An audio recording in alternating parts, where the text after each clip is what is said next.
مومن جو ہوتا ہے نا، مومن، اس کا خمیر ہی محبت سے بنایا گیا ہے۔ مشکات میں حدیث ہے، نبی پاک علیہ السلام نے فرمایا قال المؤمن معلف، فرمایا یہ جو مومن ہوتا ہے نا یہ محبت والا ہوتا ہے۔ اور حضور فرمانے لگے اس بندے میں کوئی خیر ہی نہیں، اس میں کوئی بھلائی ہی نہیں جو نہ محبت کرے اور نہ اس سے محبت کی جائے۔ مومن محبت والا ہوتا ہے، الفت والا ہوتا ہے، پیار والا ہوتا ہے، پریم والا ہوتا ہے۔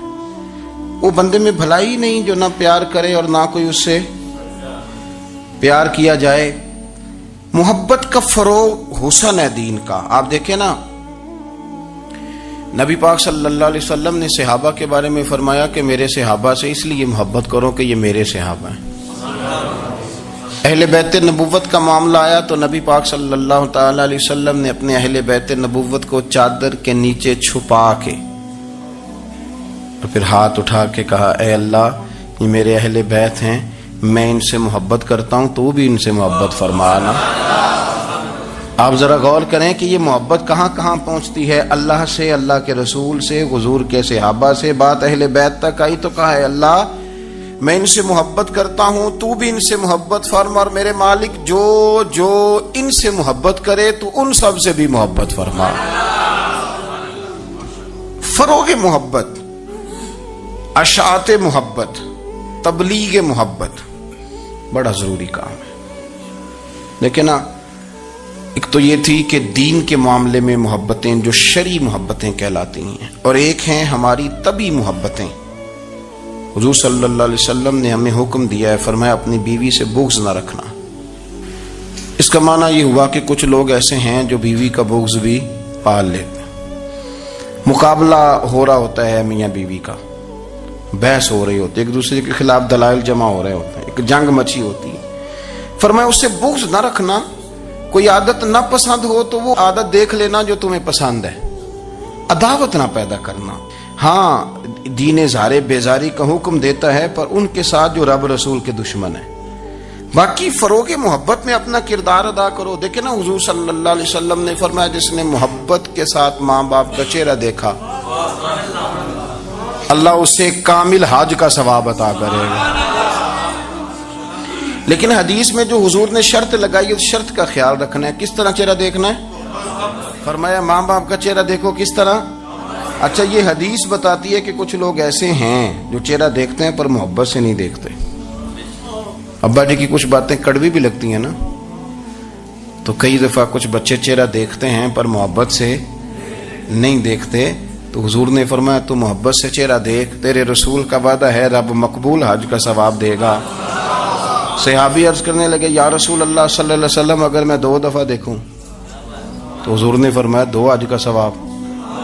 اس نے کہا حضور میں دن میں 3 دفعہ دیکھوں؟ تو فرمایا 3 حج کا ثواب۔ اس نے چوتھی بار کی بات کی تو حضرت ابو ہریرہ فرماتے ہیں حضور نے فرمایا تو جو پوچھتا رہے گا اور میں بتاتا رہوں گا تو بات ختم نہ کریں۔ حضور حکم کریں، فرمایا تو 100 دفعہ دیکھ اللہ 100 حج کا ثواب عطا کرے۔ بات کو ختم کرتے ہیں۔ تو جتنی دفعہ دیکھ اللہ تجھے اتنے حج کا، شرط یہ ہے کہ ذرا پیار سے دیکھ، ذرا محبت سے دیکھ۔ نفسیات کا ڈاکٹر بوڑھوں کو نیند کی دوائی کیوں دیتا ہے؟ وہ اس لیے دیتا ہے کہ ان کے بچے انہیں وقت نہیں دیتے۔ بچے کو بہلایا جا سکتا ہے، بوڑھے کو بہلایا نہیں جا سکتا، اس لیے کہ جو بوڑھا ہوتا ہے نا اس کے پیچھے پوری ایک داستان زندگی ہوتی ہے، تاریخ ہوتی ہے، وہ کبھی کسی چیز کا مالک رہا ہے، سربراہ رہا ہے۔ اولڈ ہاؤس پاکستان میں تیزی سے اس لیے بن رہے ہیں کہ بچوں کی جو خاص الفت تھی نا ماں باپ سے وہ رہی نہیں، ورنہ اگر ایک والد 6 بچوں کا خیال رکھ سکتا تھا تو 6 بچے مل کے ایک باپ کو بھی تو سنبھال سکتے تھے نا، ماں کا بھی خیال کر سکتے تھے نا۔ محبت کا فروغ جب ہو، آپ ماں باپ کو ٹائم دیں، ان کے پاس بیٹھیں، ان کے ساتھ تھوڑا وقت بتائیں، سارے معاملات ٹھیک ہو جائیں گے۔ ہمارے معاشرے میں نا تیزی سے نفرت کا فروغ ہوا ہے، نفرت کا فروغ۔ پتہ ہے اسلام نے غیبت سے کیوں منع کیا ہے؟ غیبت کا معنی یہ نہیں ہے کہ کسی بندے میں کوئی عیب نہیں پایا جاتا تھا تو آپ نے وہ بیان کر دیا، یہ غیبت نہیں، یہ تو بہتان ہے۔ کسی میں کوئی عیب نہ پایا جائے تو وہ بیان کرنا وہ غیبت نہیں، وہ تو بہتان ہے۔ غیبت کی تفصیل یہ ہے، تشریح یہ ہے، غیبت کی تعریف یہ ہے کہ کسی میں کوئی عیب پایا جاتا تھا، آپ نے وہ اس کی غیر موجودگی میں ڈسکس کیا تو اس کا نام غیبت ہے۔ وہ عیب تھا، آپ سچ ہی بول رہے تھے، آپ ٹھیک کہہ رہے تھے، عیب واقعی تھا، پر اسلام اس کو پسند نہیں کرتا۔ اسلام کہتا ہے کہ اگر تو سمجھتا تھا یہ عیب ہے تو جا کے اس کی تبلیغ کر، اس کو بتا، اس کو کہہ میاں یہ غلطی چھوڑ دے، تو نے ڈسکس کیوں کیا؟ آپ کسی شخص کے پاس بیٹھیں اور کسی دوسرے آدمی کی تعریف کریں، آپ کہیں کہ بڑا اچھا ہے، بڑا بامروت ہے، مہمان نواز ہے، با اخلاق ہے، وعدے کو وفا کرنے والا ہے، دیانتدار ہے، سچ بولتا ہے، آپ تعریفیں کریں۔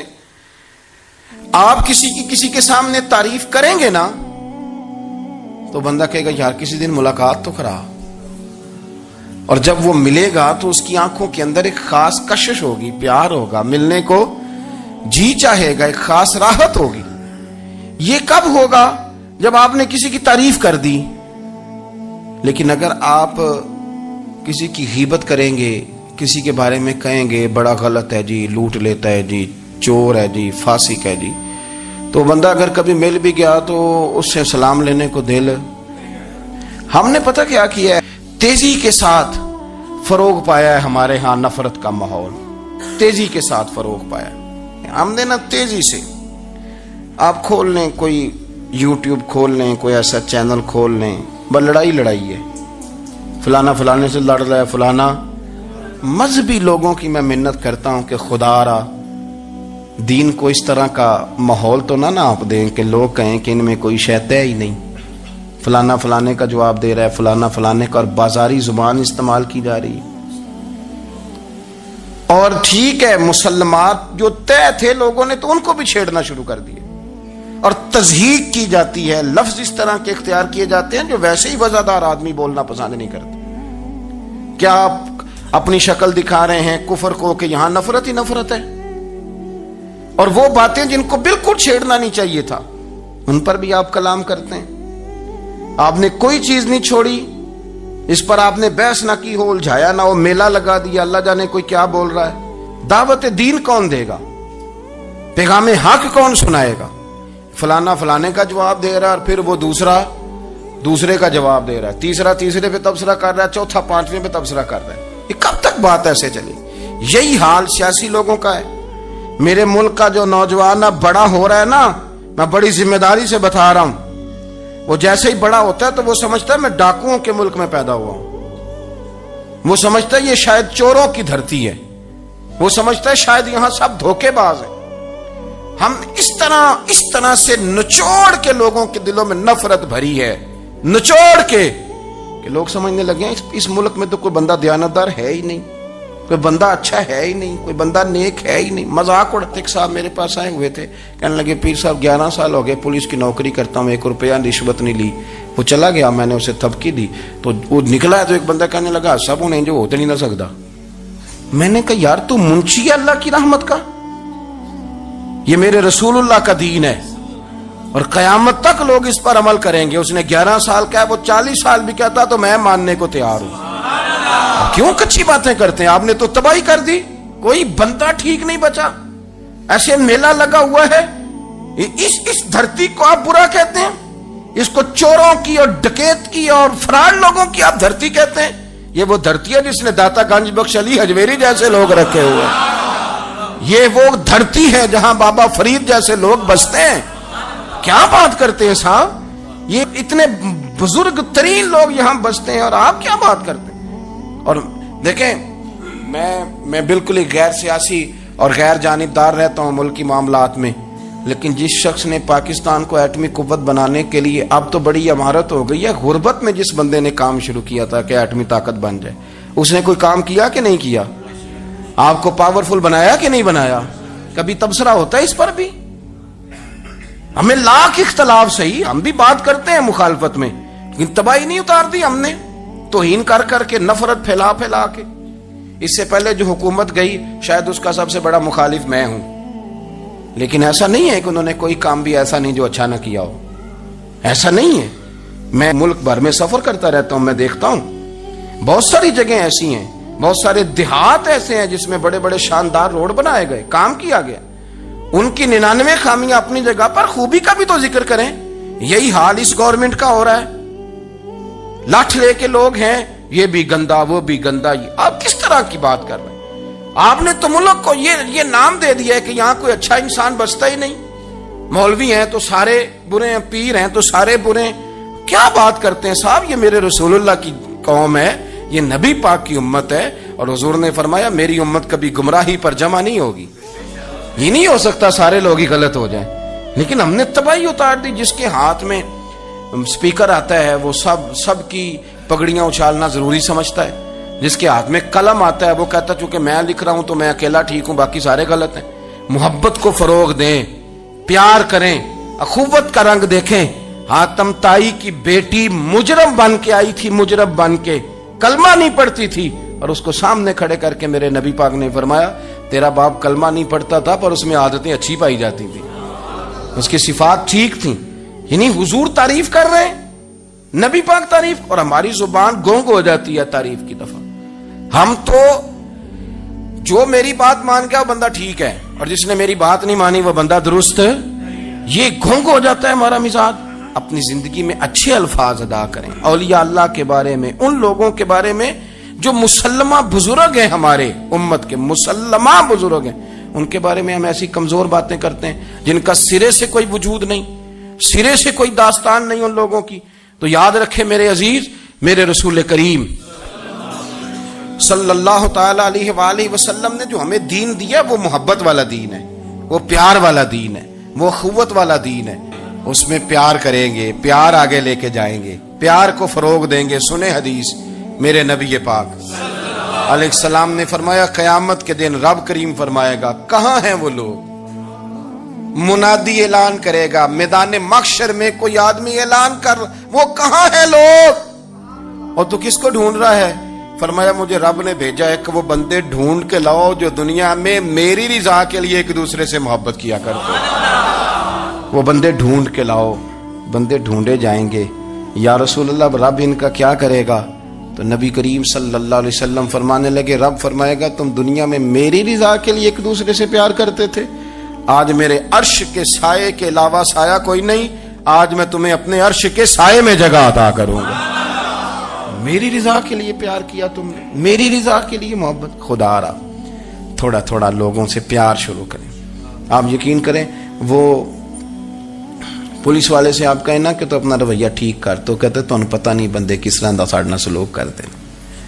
وہ بھی مطمئن ہے، وہ کہتا ہے اگر میں گالی گلوچ کر رہا ہوں تو میں ٹھیک کر رہا ہوں۔ وہ کہتا ہے یہ لوگ لائے کیس ہیں۔ آپ دیکھ لیں، آپ سمجھ لیں چیزوں کو۔ میں نے ڈاکٹر صاحب سے کہا کہ تھوڑی سی آپ لوگوں سے شفقت کریں، غریب لوگ آتے ہیں تو کہتے ہیں مفت دوائی دیں تو یہ بیچ دیتے ہیں جا کے۔ ہر شخص نے ایک دوسرے کے خلاف کہانی بنا لی، نفرت کے لیے کوئی نہ کوئی پلان کر لیا، ہمیں باتیں مل گئیں، ہم نے داستان سرائی کر لی، ہم نے اپنے ذہن کو اکٹھا کر لیا۔ مجھے بتلاؤ نا یار، اگر رسول کریم صلی اللہ علیہ وسلم اور باقی انبیاء بھی قوموں کے بارے میں یہ سوچتے کہ یہ بڑے ظالم ہیں، یہ بڑے چور ہیں، یہ بڑے ڈکیت ہیں، یہ بڑے غاصب ہیں، یہ کافر ہیں، منافق ہیں، تو بھلا ہو سکتا تھا، لوگوں کا فائدہ ہو سکتا تھا۔ وہ لوگ بڑے بڑے سخت گیر تھے، پر محبوب نے فرمایا وہ جو کریں گے وہ ان کا انداز، اور ہم جو کریں گے وہ ہمارے رب نے ہمارے ذمے لگا کے بھیجا۔ اپنی زندگی میں تلاش کریں اور پیار کریں اور اچھے لفظوں سے لوگوں کو یاد کریں اور خوبصورت لہجہ اختیار کریں اور ٹھنڈی اور اچھی باتیں کرنے کی کوشش کریں، اللہ کی رضا کے لیے، اللہ کی رضا کے لیے، اللہ کے بندوں سے پیار۔ یارو دیکھو، عورت ہو طوائف، زندگی ساری بیت جائے گناہوں میں، لیکن میرے نبی پاک فرماتے ہیں وہ رب کی رضا کے لیے کتے سے بھی پیار کر لے تو رب اسے جنت عطا کر دیتا ہے۔ تو کتے کو پانی پلا گئی، پر پلا گئی نا اللہ کی رضا کے لیے، اسے کوئی فائدہ تو نہیں تھا نا، وہ اللہ کی رضا کے لیے پلا گئی، تو رب کریم نے اس کے سارے گناہوں کو، کسی سے پیار تو کریں، خدا را کسی سے پیار تو کریں۔ اس سال میرے گاؤں کے میلے کی بھیڑ میں جو گم ہوا وہ ایک بھکارن کا لال تھا، اس غریب کو تلاش تھی متاع خلوص کی، اور مخلوق چپ رہی کہ یہ مشکل سوال تھا۔ یار کوئی شخص ایسا بچا ہی نہیں جس سے لوگ امید کریں، توقع کریں کہ مجھے یہ اپنا کندھا دے گا، میں سر رکھ کے رو لوں گا۔ کوئی ایک ایسا شخص ملا ہی نہیں جس کے بارے میں لوگ کہیں کہ بڑا مخلص ہے یار، اتنی بڑی میرے محبوب کی امت، ہر حکومت غلط، ہر شخص غلط، ہر بندہ برا، ہر جماعت بری، اللہ کی رضا کے لیے کچھ لوگوں کے لیے فروغ محبت کا بھی فریضہ سر انجام دیں۔ کیسے لوگوں کو یہ بات سمجھائی جائے؟ حضرت ابو ادریس خولانی رضی اللہ تعالیٰ عنہ تابعی ہیں۔ حافظ منذری نے الترغیب و ترہیب میں لکھا ہے، فرماتے ہیں کہ حضرت ابو ادریس خولانی کہ میں دمشق کی جامع مسجد میں گیا تو میں نے ایک چمکدار چہرے والا، سیاہ داڑھی والا، چمکتے دانتوں والا خوبصورت نوجوان نبی پاک کی حدیثیں بیان کرتا دیکھا۔ اس کے چاروں جانب حضور کے غلام بیٹھے تھے۔ میں نے ایک شخص سے کہا یار بڑا حسین چہرہ ہے، بڑا ہی خوبصورت انداز ہے، کون ہے بندہ؟ انہوں نے کہا آپ نہیں جانتے، یہ صحابی رسول حضرت معاذ ابن جبل ہے رضی اللہ تعالی عنہ۔ حضرت معاذ ابن جبل کا انتقال بھی کوئی 40 سال کی عمر سے پہلے ہو گیا تھا، لیکن ان پر حضور کا اعتماد اتنا تھا کہ حضور نے اپنی حیات ظاہرہ میں گورنر بنایا انہیں۔ سو چمکدار دانت، حدیثیں بیان کر رہے ہیں۔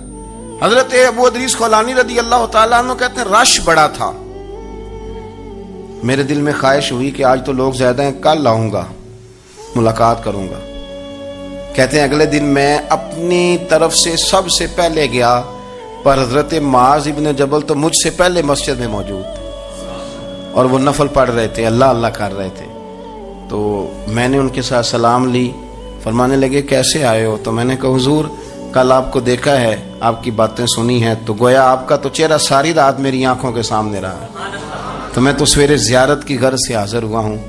اللہ کی رضا کے لیے مجھے آپ اچھے لگے، اللہ کی رضا کے لیے۔ کوئی بندہ ایسا بھی تو ہو نا، کوئی غریب، کوئی مسکین، کوئی عالم، کوئی صوفی، کوئی درویش، کوئی ذاتی تعلق نہ ہو، تعلق کیا ہو؟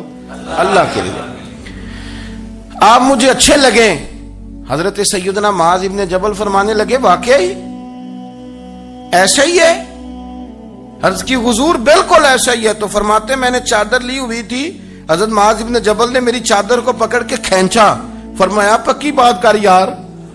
میں نے کہا حضور پکی کر رہا ہوں۔ تو فرمانے لگے سن پھر میں نے نبی کریم سے سنا ہے، رسول کریم علیہ السلام نے فرمایا جو دو بندے رب کی رضا کے لیے پیار کرتے آپس میں، اللہ ان دونوں سے محبت فرماتا ہے۔ سن پھر اس کو یاد رکھنا، اللہ ان دونوں سے محبت کرتا ہے۔